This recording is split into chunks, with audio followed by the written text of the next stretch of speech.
राधे राधे दोस्तों, जय श्री कृष्णा। आज सुनाते हैं आपको लड्डू गोपाल की एक सत्य घटना। बहुत समय पहले वृंदावन के पास एक छोटे से गांव में राधा नाम की एक विधवा महिला रहती थी। उसका संसार बहुत ही छोटा था। एक छोटा सा घर, थोड़ी सी ज़मीन और उसके पास उसके मंदिर में विराजमान थे लड्डू गोपाल। राधा के पति का देहांत कई वर्ष पहले हो चुका था। उसकी कोई संतान भी नहीं थी। गांव वाले उसे अक्सर देकर दिया करते, लेकिन राधा कभी भी अपने आप को अकेला नहीं मानती थी। वह कहती, मेरा लाला मेरे साथ है। लोग मुस्कुरा देते, कुछ उसकी श्रद्धा की प्रशंसा करते तो कुछ उसे कल्पना मानते। राधा की दिनचर्या पूरी तरह लड्डू गोपाल की सेवा के इर्द गिर्द घूमती थी।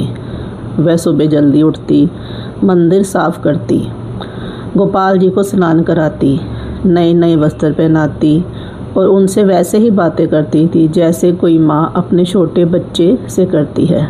लाला, आज जल्दी उठ गए? लाला, ये पीला वस्त्र पहनोगे या नीला? लाला, आज मक्खन थोड़ा कम है, नाराज मत होना। उसके लिए वह मूर्ति नहीं थी, जे उसका जीवित पुत्र था। एक बार गांव में भयंकर सूखा पड़ा, फसलें खराब हो गई, लोगों के घरों में अनाज की कमी होने लगी। राधा के पास भी धीरे धीरे सब कुछ समाप्त होने लगा।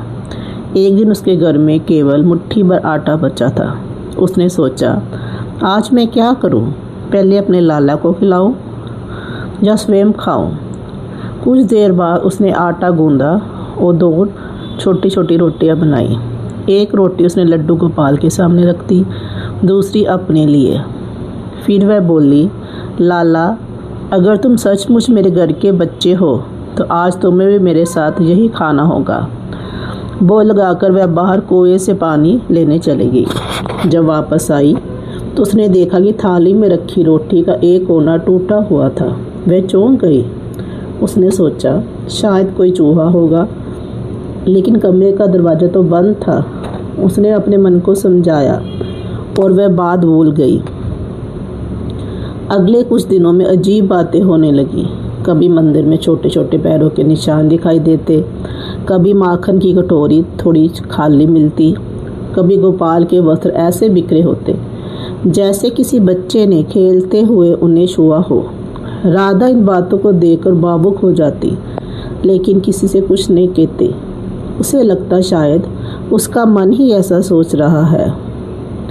एक रात तेज बारिश हो रही थी, बिजली चमक रही थी। राधा ने मंदिर बंद किया और सोने चली गई। आधी रात को उसे ऐसा लगा जैसे कोई बच्चा हंस रहा हो। पहले तो उसने ध्यान नहीं दिया, लेकिन कुछ देर बाद फिर वही मधुर हंसी सुनाई दी। वह उठकर बैठ गई। हंसी मंदिर की दिशा से आ रही थी। उसका दिल तेजी से धड़कने लगा। वह धीरे धीरे मंदिर के पास पहुंची। दरवाज़ा थोड़ा खुला हुआ था।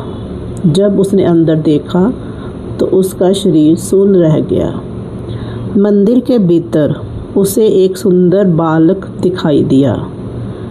श्याम वर्ण, घुंघराले बाल, माथे पर तिलक, कमर में एक पीताम्बर, पैरों में नन्ही नन्ही पायल। वह बालक वही माखन खा रहा था जो राधा रोज भोग में रखती थी। बालक मुस्कुराया। उसकी आंखों में बहुत प्रेम था। राधा की आंखों से आंसू बहने लगे। वह कांपती हुई बोली, लाला। बालक ने हंसते हुए कहा, माँ, इतनी देर से बुला रही हो और अब पहचान नहीं रही? राधा वही भूमि पर गिर पड़ी। उसकी आवाज़ नहीं निकल रही थी। बालक उसके पास आया। उसने राधा के सिर पर हाथ रखा। तुरंत उसके भीतर ऐसा आनंद भर गया जिसे शब्दों में बयान नहीं किया जा सकता। ना कोई दुख, ना कोई भय, ना कोई कमी, केवल प्रेम ही प्रेम, केवल शांति ही शांति। बालक बोला, माँ, मैं हमेशा यही था। जब तुम मुझे जगाती थी मैं सुनता था, जब तुम मुझे खिलाती थी मैं स्वीकार करता था, जब तुम रोती थी मैं तुम्हारे आंसू देखता था, जब सारी दुनिया तुम्हें अकेला समझती तब भी मैं तुम्हारे साथ ही था माँ, मैं तुम्हारे साथ था। राधा रोते हुए बोली, प्रभु फिर मैंने आपको पहले क्यों नहीं देखा?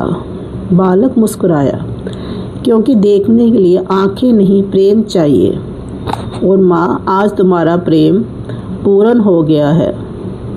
सुबह जब राधा की आंख खुली तो वह अपने बिस्तर पर थी। उसे लगा शायद ये कोई सपना था। वह भागकर मंदिर पहुंची। मंदिर में सब कुछ सामान्य था, लेकिन माखन की कटोरी खाली थी और लड्डू गोपाल की छोटी मूर्ति के होंठों पर माखन का एक सफ़ेद कण लगा हुआ था। राधा रो पड़ी, इस बार दुख से नहीं, आनंद से, खुशी से। उस दिन के बाद राधा का जीवन ही बदल गया। वह किसी चमत्कार का प्रदर्शन नहीं करती थी, किसी को अपनी कथा सिद्ध करने का प्रयास नहीं करती थी।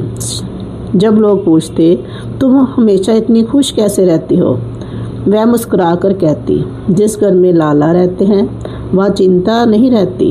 कहा जाता है जीवन के अंतिम दिनों तक राधा उसी प्रेम से अपने लड्डू गोपाल की सेवा करती रही, और जब उसका अंतिम समय आया उसके चेहरे पर अद्भुत शांति थी, जैसे कोई माँ अपने बच्चे का हाथ पकड़कर घर लौट रही हो।